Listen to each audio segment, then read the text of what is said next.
हे दोस्तों, आपने अल्लू अर्जुन की वो मूवी देखी है सूर्या द सोल्जर करके?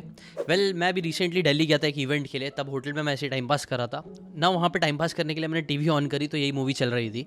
अब ये मूवी की स्टोरी अगर आपको नहीं पता तो ब्रीफ में बता दूं। बेसिकली अल्लू अर्जुन को ना एक बहुत बुरी आदत होती है गुस्से की। बंदे को ना बहुत गुस्सा आता है, बात बात पे गुस्सा आता है, जिसके वजह से उसका कोर्ट मार्शल कर दिया जाता है और उसे वापस भेज दिया जाता है एंगर मैनेजमेंट करने के लिए। और जब तक एंगर मैनेजमेंट से वो नहीं गुजरेगा अल्लू अर्जुन, तब तक वो वापस से ड्यूटी पे नहीं आ सकता है। बेसिकली उसका सपना पूरा नहीं हो सकता है ना। बेसिकली मूवी में एक सीन आता है जब अल्लू अर्जुन बहुत गुस्सा होते हैं अपने साइकोलॉजिस्ट से, जो बेसिकली उनके फादर ही होते हैं, जिसके ऊपर है ना फादर जो होते हैं ना वो एक चैलेंज देते हैं। वो ऐसा बोलते हैं, वो बोलते हैं कि साइकोलॉजी में ना एक कॉन्सेप्ट है, अगर आपको अपनी ज़िंदगी में कोई भी अच्छी आदत लाना है या बुरी आदत अपनी ज़िंदगी से निकालना है तो वो आपको 21 दिन तक करके दिखानी होती है। और अगर आप 21 दिन तक वो चीज़ कर लोगे तो वो आपकी आदत बन जाएगी। तो बेसिकली यहाँ पे अल्लू अर्जुन को एक चैलेंज मिलता है कि 21 दिन तक उन्हें अपने गुस्से पे कंट्रोल रखना पड़ेगा। अब वो कर पाते हैं नहीं कर पाते वो सब आप देख लेना मूवी में अगर आप इंटरेस्टेड हो तो। बट बात यह है कि क्या ये जो 21 दिन वाला कॉन्सेप्ट है वो सच में सही है? वेल, इन अ वे ये सच है और सच नहीं भी है।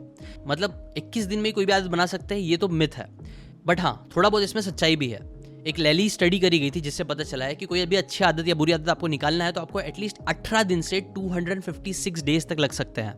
अब ऑब्वियसली हम 256 डेज तक का कोई चैलेंज नहीं करने वाले हैं। हम लोग है ना मिनिमम 21 डेज का ही चैलेंज करेंगे according to this movie also.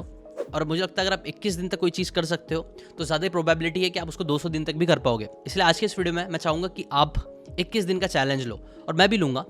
Challenge किसका है? वेल, चैलेंज है कुछ बुरी आदतों को निकालने का और कुछ अच्छी आदतों को अपनी ज़िंदगी में डालने का। जैसे इस मूवी में अल्लू अर्जुन के सामने एक बुरी आदत थी उनका गुस्सा, जिसके वजह से अपने गोल्स तक नहीं पहुंच पा रहे थे। वैसे टू बी ऑनेस्ट हमारी लाइफ में एक नहीं बल्कि 9 ऐसी गलतियां होती हैं, 9 ऐसी बुरी आदतें हैं जो आजकल हम लोग को अपनी लाइफ में आगे बढ़ने नहीं दे रहा है, जिसने हमारे ब्रेन को ना एकदम कंजेस्टेड करके रख दिया है। आप बोल सकते हो उसे अपनी अल्टीमेट परफॉर्मेंस पे काम करने ही नहीं दे रहा है। One of the most common question जो आप लोग मुझसे पूछते हैं कई बार वो यही है कि सर प्रोक्रेस्टिनेशन से कैसे लड़ सकते हैं, लेजीनेस को कैसे खत्म कर सकते हैं, फोकस कैसे ला सकते हैं अपनी जिंदगी में अपने गोल्स को अचीव करने के लिए। वेल ट्रस्ट मी, अगर आप आज के इस वीडियो को सीरियसली लेते हो और 21 दिन तक जो मैं आपको बातें बताने वाला हूँ उसका चैलेंज लेते हो तो आपकी लाइफ में एक चीज़ आएगी जो ये सारे प्रॉब्लम को खत्म कर देगी। वो एक चीज़ क्या है? वो एक चीज़ है भरपूर एनर्जी। देखो ट्रस्ट में, अगर आपको जिंदगी में कोई भी चीज़ अच्छी करनी है तो आपको उसके लिए एनर्जी चाहिए, और जितना आपके अंदर हाई लेवल ऑफ एनर्जी रहेगी उतना ज़्यादा चांसेस है कि आप जिंदगी में हाई लेवल ऑफ चीज़ें अचीव कर पाओगे। सो इसीलिए मैं भी आपको 9 ऐसी हैबिट्स बताने वाला हूँ, 9 ऐसी आदतें, बुरी आदतें बताने वाला हूँ जो बहुत बहुत ज़्यादा कॉमन हो गई है, जिसकी वजह से हम लोग का एनर्जी लेवल खराब हो रहा है, जिसकी वजह से हम लोग प्रोक्रेस्टिनेट कर रहे हैं, फोकस नहीं हो पा रहा और सारी परेशानियाँ हो रही है। ठीक है, अब देखो मुझे पता है कि आप इन 9 की 9 हैबिट्स को तो शायद 21 दिन का चैलेंज में नहीं कर पाओगे, बट मैं चाहूँगा कि आप इनमें से 3 हैबिट्स को चुनना। मैं भी इनमें से चुनूंगा 3 हैबिट्स को जिसे मैं आने वाले 21 दिन में अच्छे से फॉलो करूंगा, और मैं चाहूँगा कि आप भी 3 हैबिट्स को चुनना। वो 3 हैबिट्स कौन सी होगी मेरी जो मैं चुनने वाला हूँ वो आपको वीडियो के एंड में बता दूंगा। आप भी कमेंट करके जरूर बता देना कि आप कौन सी 3 हैबिट्स पे काम करने वाले हो। ठीक है, अभी आते हैं सबसे पहली बुरी आदत के ऊपर जो हमें अपनी ज़िंदगी से निकालना है, जो है बेसिकली सोशल आइसोलेशन। आपको याद ही होगा कुछ साल पहले लॉकडाउन आया था और लॉकडाउन में कितनी ज़्यादा हालत ख़राब हुई थी सबकी, बीमारियाँ, ये सारी चीज़ें, हर चीज़ बहुत ज़्यादा ख़राब हुई थी। प्लस एक तकलीफ जो बहुत सारे लोगों को हो रही थी कोरोना ना होने के बाद भी, वो थी सोशल आइसोलेशन की प्रॉब्लम। इनफैक्ट आपको पता है WHO की एक रिपोर्ट के अकॉर्डिंग वर्ल्ड वाइड लॉकडाउन की वजह से दुनिया भर की पॉपुलेशन में एंजाइटी और जो डिप्रेशन था ना वो 25% तक बढ़ गया था। और इतना ही नहीं, आपको पता है जब आप लोनली होते हो ना तो आपके जो वाइट ब्लड सेल्स होते हैं वो लोग भी अपना बिहेवियर चेंज कर लेते हैं, जिसकी वजह से आपकी मदद करने के बजाय वाइट ब्लड सेल्स की वजह से आपके अंदर इन्फ्लेमेशन और इम्यून रिस्पॉन्स आपका जो है ना वो वीक होना चालू हो जाता है। यानी आप बोल सकते हो अगर आपकी लाइफ में सोशल कनेक्शन कम होना चालू होता है ना तो ये आपकी इम्यूनिटी को खराब करने लग जाता है। जबकि ऑन द अदर हैंड जो लोग है ना सोशली ज़्यादा एक्टिव होते हैं वो लोग लॉन्गर और हेल्दियर लाइफ जीते हैं। उनको ज़्यादा अच्छे से नींद आती है और अगर उनको कुछ बीमारियाँ या कोई भी चीज़ होती है तो वो जल्दी हील भी कर पाते हैं। ऐसे ही देखा गया है ना, जो लोग की ज़िंदगी में ज़्यादा फ्रेंड्स नहीं होते हैं ना वो लोग ज़्यादा जल्दी बीमार भी पड़ते हैं, क्रॉनिक इलनेसेस उनके अंदर बढ़ जाती है। इन सम केसेस ये भी देखा गया है कि जो लोग बहुत ज़्यादा सोशली आइसोलेटेड रहते हैं ना वो लोगों की मोर्टेलिटी के जो रिस्क होते हैं ना वो कुछ टाइम उन लोगों से भी ज़्यादा होते हैं जो लोग स्मोकिंग करते हैं या जिनके हाई कोलेस्ट्रॉल होते हैं। अब ये सब फैक्ट से मतलब बात क्या आ रही है? देखो हाँ मैं जानता हूँ आजकल ना एक बहुत ट्रेंड चल रहा है कि यार अकेले रहना है, अलग रहना है, सबके हाथ में अपना मोबाइल आ गया है, लोग अपने मोबाइल में घुसे रहते हैं और सोशली ज़्यादा इंटरेक्ट नहीं करते हैं। लेकिन ट्रस्ट मी, ये चीज़ आपकी हेल्थ के लिए, आपके मेंटल और फिजिकल हेल्थ के लिए ज़रा भी अच्छी नहीं है। देखो थोड़ा बहुत अकेलापन अच्छा होता है जिसके ऊपर मैंने वीडियोज़ भी बनाए हैं, लेकिन इसका मतलब ये नहीं कि आप टोटली अपने आप को आइसोलेट कर लो। याद रखो हर चीज़ का एक बैलेंस होना बहुत ज़रूरी है, और कोई भी चीज़ एक्सट्रीम में खराब होती है, चाहे वो लोनलीनेस हो या फिर ऑन द अदर एक्सट्रीम बहुत ज़्यादा सोशल होना हो। किसी भी चीज़ में एक्सट्रीम में मत जाओ, लेकिन एटलीस्ट सोशलाइज तो ज़रूर करो। क्योंकि ऐसा देखा गया है, एक यूनिवर्सिटी ऑफ मिशिगन की रिपोर्ट के हिसाब से हर दिन अगर आप सिर्फ 10 मिनट भी किसी खास इंसान के साथ फेस टू फेस कन्वर्जेशन करते हो, जिनकी आप वैल्यू करते हो, जिनसे आपका कनेक्शन अच्छा है, तो ये चीज़ आपकी मेमोरी, कॉग्निटिव फंक्शंस को भी इंप्रूव करता है और बाकी भी ओवरऑल हेल्थ में आपकी इंप्रूवमेंट लाएगा। तो ये पहली हैबिट है जो आप आने वाले 21 दिन में ट्राई कर सकते हो। सोशलाइज करो, अपने दोस्तों से बात करो, अपने माँ बाप से बात करो, अपने फ्रेंड से बात करो और बहुत ज़्यादा आइसोलेशन में मत जाओ। अब आते हैं सेकंड हैबिट पे। अच्छा, अभी मैं आपको ना 2 ऑप्शंस देता हूँ, आपको 2 में से कोई एक ऑप्शन को चुनना है, ठीक है। पहला ऑप्शन है डेली आपको 6.5 घंटे चलना है और 1-2 घंटे का ब्रेक लेना है जहाँ पे आपको बैठना है, ये वाला ऑप्शन। या सेकंड ऑप्शन ये है कि आपको डेली 6.5 घंटा बैठना है और सिर्फ 1-2 घंटे आपको चलना है। आप कौन सा ऑप्शन चूज़ करोगे? नो, मैक्सिमम लोग दूसरा ऑप्शन चूज़ करेंगे जहाँ उन्हें आराम से बैठने का मौका मिले, राइट। बट क्या होगा अगर मैं आपको बताऊँ कि ये जो ऑप्शन है ना वो आपके लिए बहुत ज़्यादा डेंजरस है, बहुत ज़्यादा ख़राब है। 2018 की पिलॉस 1 की एक स्टडी के अकॉर्डिंग बहुत ज़्यादा बैठने से आपका जो ब्रेन है ना वो फिजिकली चेंज होने लग जाता है। आपके ब्रेन में मीडियल टेम्पोरल लोब, जिसे MTL भी बोलते हैं, जो न्यू मेमोरीज क्रिएट करने में काम आता है, वो जो रीजन होता है वो पतला होने लगता है, जिसकी वजह से कॉग्निटिव एबिलिटीज़ डिक्लाइन होने लग जाती है और डिमेंशिया भी कई बार हो सकता है। ज़्यादा बैठने से ना हमारे जो कई बार है जो जॉइंट्स के आसपास के टिश्यूज़ और नर्व्स होते हैं ना वो भी डैमेज होने लग जाते हैं। जैसे कि मैं आपको पर्सनल एग्जांपल भी बताऊंगा। मेरे जो डैड है वो एक टैक्सी ड्राइवर है, ठीक है। उनको ना घुटने में बहुत ज़्यादा प्रॉब्लम होने लग गई। अब जब मैं पहले ही थोड़ा इमेच्योर था तो मुझे लगता था कि यार वो तो इतना बैठते हैं, इतना चलते फिरते नहीं है, उनको तो घुटने में प्रॉब्लम नहीं होनी चाहिए क्योंकि वो उसका यूज़ ही नहीं करता है। बट एक्चुअल में क्योंकि उन्होंने अपने पैर का इतना ज़्यादा यूज़ नहीं किया, मतलब बहुत ज़्यादा वो नहीं चले, उसकी वजह से उनको बहुत प्रॉब्लम होने लग गई है। और ऐसे कई सारी स्टडीज़ में देखा गया है ना कि ज़्यादा बैठने की वजह से आपको लिवर, किडनी और इवन हार्ट से रिलेटेड प्रॉब्लम्स होना स्टार्ट हो सकती है। इनफैक्ट बहुत ही शॉकिंग डेटा है जिससे पता चलता है जो 9% प्री मैच्योर डेथ्स होती है ना वो इनएक्टिविटी की वजह से होती है, जो अराउंड 5 मिलियन लोग होते हैं। और ये चीज़ बहुत बड़ी है। बैठना तो बहुत ही नॉर्मल सी चीज़ लगती है क्योंकि हमारी लाइफस्टाइल ऐसी बन चुकी है, बट ये चीज़ सच में बहुत हार्मफुल है। अगर आप एवोल्यूशनरी पर्सपेक्टिव से भी देखो ना तो हमारी जो बॉडी है ना उसमें अराउंड 360 जॉइंट्स है, 700 स्केलेटल मसल्स है और ओवरऑल हमारी जो पूरी बॉडी बनी है ना वो बनी है खड़े रहने के लिए या फिर चलने के लिए। अब देखना हमारा जो स्ट्रक्चर बना है बॉडी का वो खड़े रहने के लिए, ग्रेविटी के अगेंस्ट जाने के लिए ज़्यादा अच्छे से बनाया गया है। और जब भी हम लोग खड़े रहते हैं ना उससे हमारी पूरी बॉडी में अच्छे से ब्लड सर्कुलेशन हो पाता है, हमारे बॉडी पार्ट्स को अच्छे से ऑक्सीजन मिल पाता है और ऐसी कई सारी चीज़ें होती है जब हम बैठने के बजाय खड़े रहते हैं। इसीलिए अब आने वाले 21 दिन में यही चैलेंज है कि आपको ना, हाँ शायद 6.5 घंटे तो चलना नहीं है, वो आप शायद पॉसिबल भी ना हो पाए, लेकिन एटलीस्ट 2-3 घंटे तो खड़े रहना स्टार्ट करो। अगर आपके पास स्मार्ट वॉच है तो आप उसके अंदर सेट कर सकते हो, नहीं है तो भी आप टाइमर लगा के भी चेक कर सकते हो, या फिर कोई भी ऐसे काम मैं तो आपको सजेस्ट करूंगा जो आप कई बार बैठ के करते थे उसे खड़े रह के करना चालू करो। तो ये चीज़ भी आपकी ओवरऑल हेल्थ को और एनर्जी को इंप्रूव करेगी। अब आते हैं थर्ड हैबिट पे। अच्छा, चलो एग्जाम्पल से समझते हैं। मान लो एक आदमी है जिसने एक नई नवीली गाड़ी लिया है, ठीक है। अभी जो नई गाड़ी है ना वो गाड़ी तो बहुत अच्छी है लेकिन उसका पेट्रोल खत्म हो गया। अब पेट्रोल खत्म हो गया लेकिन पेट्रोल पंप दूर है, तो इसलिए जो आदमी है ना वो क्या करता है कि यार मुझे ना पेट्रोल पंप दूर है, मुझे पेट्रोल पंप तक नहीं जाना है, कंटाल आ रहा है, तो मैं काम करता हूँ, मेरे पास पानी की बोतल पड़ी है, पानी बहुत अवेलेबल है, मैं पानी से ही फटाफट गाड़ी में पानी डाल देता हूँ और उससे मैं गाड़ी चलाऊंगा। तो आप बताओ अगर वो इंसान ऐसा करेगा तो क्या होगा? वेल, फर्स्ट आपको लगता है गाड़ी चलेगी? वेल, ऑब्वियसली गाड़ी नहीं चलेगी। और सेकंड, क्या आपको लगता है इससे गाड़ी को डैमेज होगा? वेल, ऑब्वियसली होगा। सिमिलरली ना आजकल हम लोगों ने अपनी लाइफ में मैंने नोटिस किया है कई सारे लोग जो मुझसे क्वेश्चन भी पूछते हैं, जब कई बार लाइव में भी आते हैं या फिर मेरे स्टूडेंट्स भी जो है वो लोग मुझसे ऐसे ही क्वेश्चन पूछते हैं जिसमें वो लोग है ना कहीं हमेशा सिर्फ एक शॉर्टकट, एक ईजी वे आउट ढूंढने की कोशिश करते हैं। हर चीज़ में ना लोगों को शॉर्टकट चाहिए, वो मैजिक पिल चाहिए जिससे फटाफट चीज़ें हो जाए।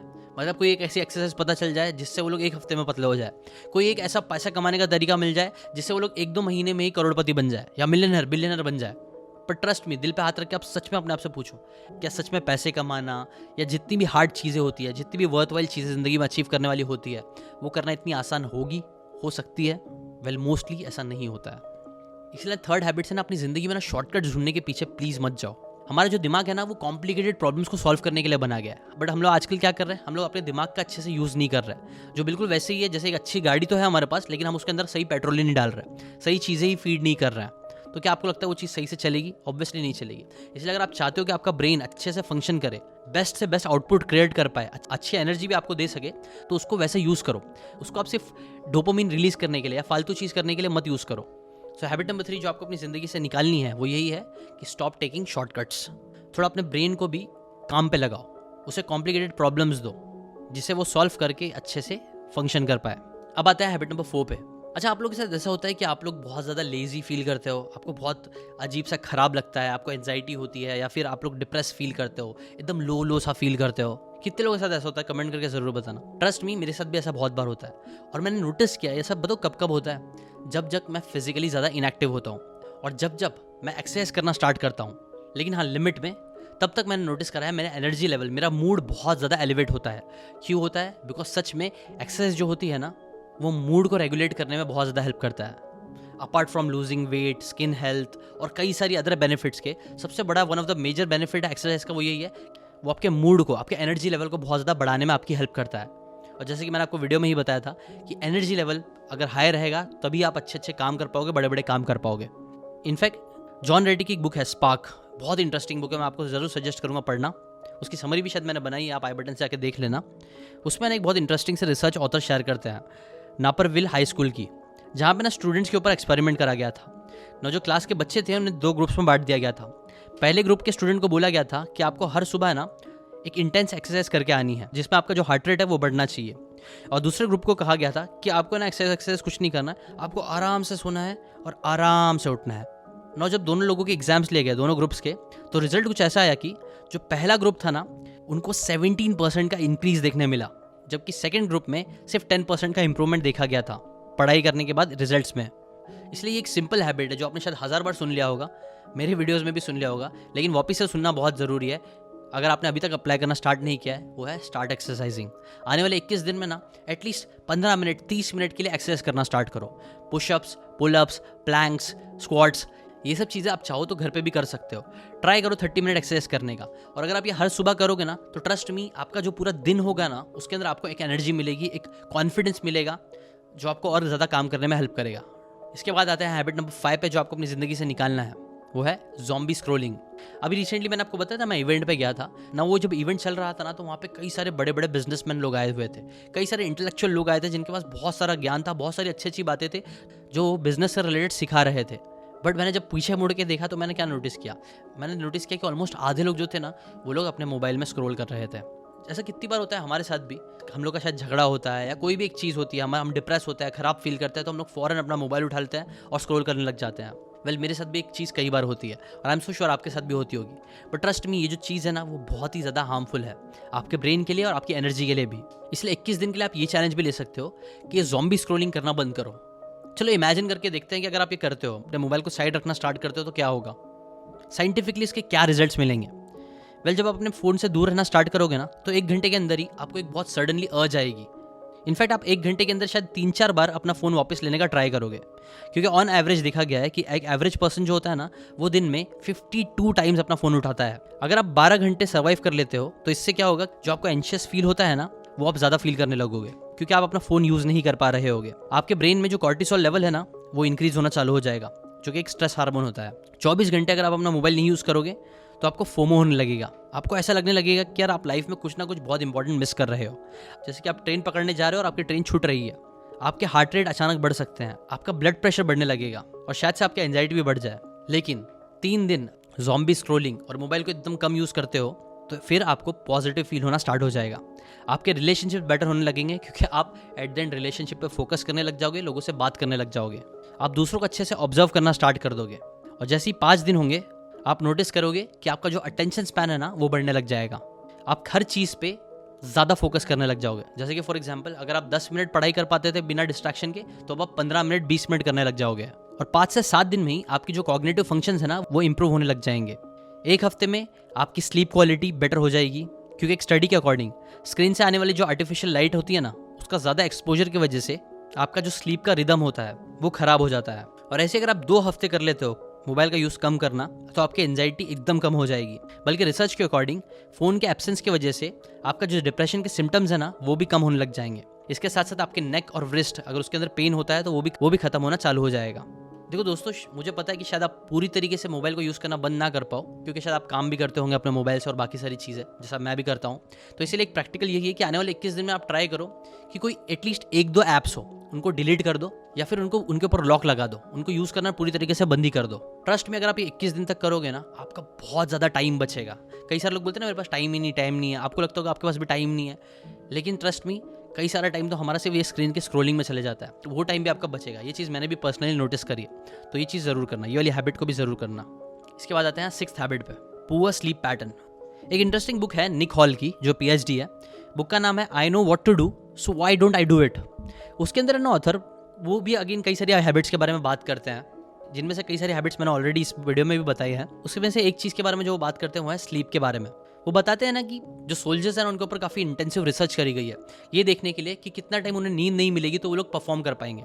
अब रिसर्च में क्या पता चला, पता है कि अगर उन लोगों को अच्छे से नींद नहीं मिलती है 24 घंटे के लिए या 48 आवर्स के लिए, तो सोल्जर्स परफॉर्म तो कर लेंगे लेकिन उनका जजमेंट बहुत ज़्यादा खराब हो जाएगा। मतलब अगर सोल्जर्स को ऑर्डर दिया जाए उनको लोगों को गोली मारनी है, तो वो बंदूक उठा के गोली तो मार देंगे, बट उनका जजमेंट खराब हो जाएगा।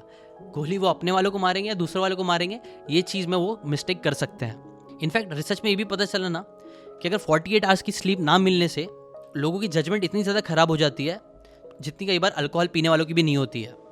इस बुक में ऑथर बोलते हैं ना कि कई बार हम लोग स्लीप को लेके बहुत ही ज़्यादा ऐसे ही रहता है कि यार ऐवे ही हैं, कल को मतलब ज़रा भी टाइम की कमी पड़ रही है, ज़्यादा पढ़ाई करनी है, कुछ भी काम करना है, तो हम लोग जो चीज़ को सबसे पहले सेक्रीफाइस करते हैं वो होती है स्लीप। जबकि देखा गया रिसर्च के अकॉर्डिंग कि जब भी है ना स्लीप डिप्राइव होते हैं तो हम लोग के जो कॉग्निटिव फंक्शंस होते हैं, हम लोग की जो एबिलिटी होती है परफॉर्मेंस की, प्रोडक्टिविटी की, वो सब ड्रास्टिकली डिक्लाइन हो जाती है।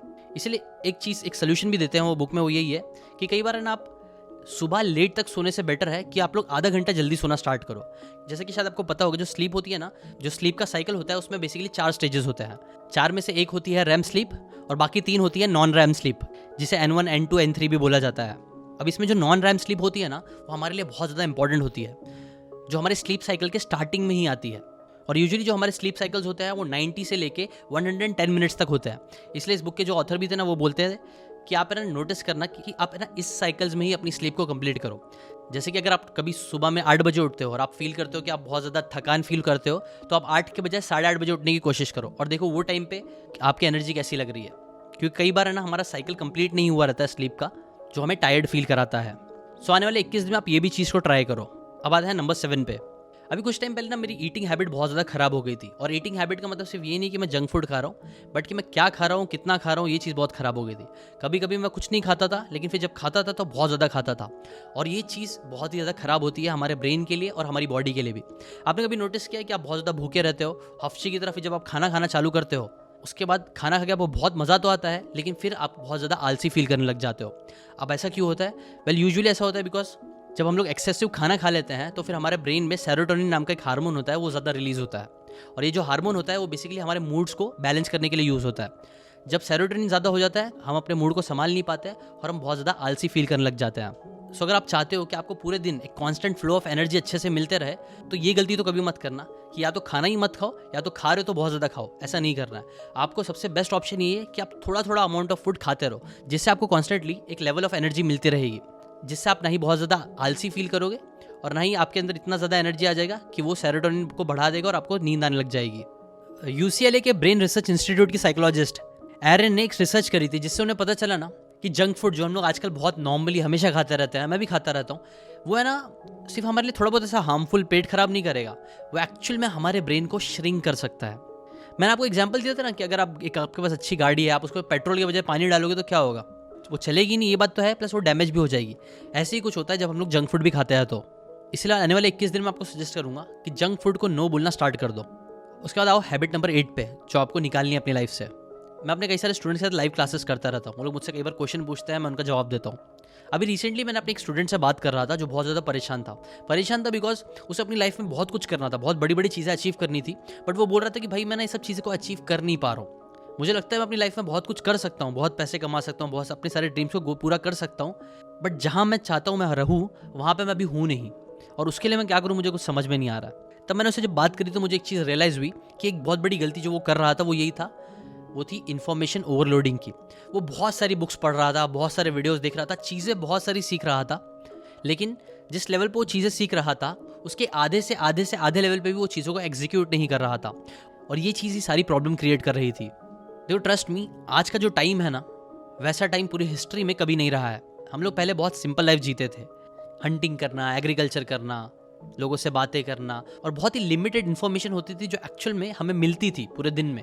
बट पिछले कुछ डेकेड्स में ही इतनी सारी चीज़ें चेंज हुई है इंटरनेट और ये सारी चीज़ों की वजह से, कि अब इतनी हाई लेवल ऑफ इन्फॉर्मेशन हमारे तरफ आते रहती है, बार बार आते रहती है, कि हमारा ब्रेन ना बम्बार्ड हो चुका है इस चीज़ से, वो ओवरवेल्म हो चुका है। तो कितनी भी पावरफुल मशीन क्यों ना हो, हर चीज़ की एक लिमिट होती है। हमारा ब्रेन वैसे तो बहुत पावरफुल है, लेकिन उसकी भी एक लिमिट है। इन्फॉर्मेशन को प्रोसेस कर पाने की, उसे समझ पाने की। बस इस लिमिट से ज़्यादा इन्फॉर्मेशन हमें मिल रही है डेली, जो चीज़ हमें बोल सकते हैं पैरालाइज कर रही है, हमें एक्शन लेने नहीं दे रही है, क्योंकि हम लोग बहुत कंफ्यूज होते जा रहे हैं कि हमें क्या करना है क्या नहीं करना है, ये भी अच्छा है वो भी अच्छा है। 10 लोग आपको 10 चीज़ें बोल रहे हैं। जैसे एग्जाम्पल, ग्रेशम्स कॉलेज लंदन के प्रोफेसर साइकोलॉजी ग्लेन विल्सन ने अपनी रिसर्च से ये पता लगाया कि जब हम किसी ऐसी सिचुएशन में होते हैं जहाँ हमें फोकस की ज़रूरत होती है, और वहीं पे समझो हमारा फ़ोन रखा हुआ है जिस पे अगर एक मैसेज का नोटिफिकेशन भी आ जाता है, कोई नई इन्फॉर्मेशन आ जाती है जिस पे हमारा ध्यान जाता है, तो ये एक चीज़ से ही हमारा जो IQ है वो 10% तक कम हो सकता है। और ये तो बस मैं एक नोटिफिकेशन, एक मैसेज की बात कर रहा हूँ।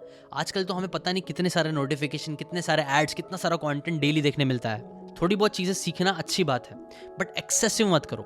1-2 वीडियोस, 3 वीडियोस चलो ठीक है, बट अगर आप 1-1 घंटा, 2-2 घंटा, 3-3 घंटा, 4-4 घंटा अगर सिर्फ कंटेंट को कंज्यूम करते जा रहे हो, तो इससे सिर्फ इन्फॉर्मेशन ओवरलोड होगा, जिसके वजह से आपका ब्रेन, आप बोल सकते हो, अच्छे से काम नहीं करेगा। ऐसे ही जैसे कि अगर एक मोबाइल पे आप बहुत सारे एप्लीकेशंस एक साथ ओपन कर दोगे तो मोबाइल क्रैश हो सकता है, वैसे ही अगर आप अपने ब्रेन में भी बहुत सारी चीज़ें एक साथ करने की कोशिश करोगे तो वो क्रैश हो सकता है। इसलिए ऐसा करना बंद करो। और इसके साथ साथ ये लास्ट हैबिट भी ज़रूर करना, जो है मीठा खाना। मैंने एक ट्रेंड देखा, हम इंडियंस में ना, हम लोग है ना मीठे के बहुत ज़्यादा शौकीन होते हैं। हमें हर खाने के बाद मीठे की ज़रूरत होती है। मेरे अंदर भी एक आदत लग गई थी, स्वीट टूथ जिसे बोलते हैं ना, कि हर खाने के बाद कुछ ना कुछ तो मीठा चाहिए। बट ये जो मीठा है ना, ये मीठा जहर है। जो मीठा जहर हमें धीरे धीरे मार रहा है। 2011 की एक स्टडी थी जो आप देख सकते हो। इसमें बताया गया था कि कैसे शुगर जो है ना, वो हमारे कॉग्निटिव फंक्शंस को कमज़ोर बनाते रहता है। 2017 में भी एक स्टडी करी गई थी अल्जाइमर्स के ऊपर, जिसमें जो लोग हर दिन एक से ज़्यादा शुगरी ड्रिंक्स पीते थे ना, उनका जो ब्रेन का वॉल्यूम था ना, वो कम होते जा रहा था, श्रिंक हो रहा था, जिसकी वजह से उनकी मेमोरी इफेक्ट हो रही थी और कई सारे डिजीजेस भी इसकी वजह से बन रही थी। इसलिए आने वाले 21 में जितना हो सकता है उतना शुगर इंटेक अपना कम कर दो। इससे भी आपकी एनर्जी लेवल पे भी इंक्रीज मिलेगा। शुगर कम करने के जैसे आपकी बहुत सारी इंप्रूवमेंट हो सकती है, आपकी स्लीप क्वालिटी अच्छी हो सकती है, आपके एनर्जी लेवल बूस्ट हो सकते हैं, और भी बहुत सारे फायदे हैं ये सिंपल चीज़ बंद करने से। इसलिए इसे भी ज़रूर करना। अब अगर मैं आपको 3 हैबिट्स बताऊँ जो मैं इनमें से चुनने वाला हूँ आने वाले 21 दिन में करने के लिए, वो है इन्फॉर्मेशन ओवरलोड को मैं बंद करने वाला हूँ, मैं ज़ॉम्बी स्क्रॉलिंग बंद करने वाला हूँ, और सेटिंग टू मच। इन 3 चीज़ों पे मैं आने वाले 21 दिन में फोकस करने वाला हूँ। आप कमेंट करके बताओ कि 9 में से आप कौन सी हैबिट्स पे फोकस करने वाले हो आने वाले 21 दिन में। और 21 दिन का चैलेंज करने के बाद कमेंट करके भी ज़रूर बताना कि अगर आपने वो 21 दिन चैलेंज किया है तो उसका रिजल्ट आपको क्या देखने मिला। अब देखो, ये जितनी भी हैबिट्स मैंने आपको बताई है, जितनी भी चीज़ें हैं, जैसे कि बेटर स्लीप वाली, एक्सरसाइज वाली, ज़ॉम्बी स्क्रॉलिंग, इन सब से रिलेटेड कई सारी इंटरेस्टिंग बुक्स है। जैसे कि शुगर कितना हार्मफुल है उसके बारे में अगर आपको जानना है तो सॉल्ट, शुगर एंड फैट करके बुक है, जिसकी मैंने समरी बनाई है, वो आप देख सकते हो। इन्फॉर्मेशन ओवरलोड के ऊपर भी एक वीडियो है। स्लीप के ऊपर भी मैंने एक बहुत इंटरेस्टिंग वीडियो बनाया है, सोशल होने से रिलेटेड, कि मतलब आपको कैसे लोगों से बात करनी है। बेसिकली जितनी भी हैबिट्स हैं उनके ऊपर मैंने एक वीडियो बना के ऑलरेडी रखा हुआ है, अच्छी अच्छी बुक की समरीज, जिसमें से जो भी वीडियो में आप इंटरेस्टेड हो वो आप जाके आई बटन या डिस्क्रिप्शन से जाके देख सकते हो, ताकि आपको इन हैबिट्स को एक्चुअली अपनी लाइफ में अप्लाई करने में भी और ज़्यादा हेल्प मिले और आपकी कन्फ्यूजन्स दूर हो। तो मिलते हैं उन वीडियोज़ में, तब तक के लिए thank you so much, bye bye.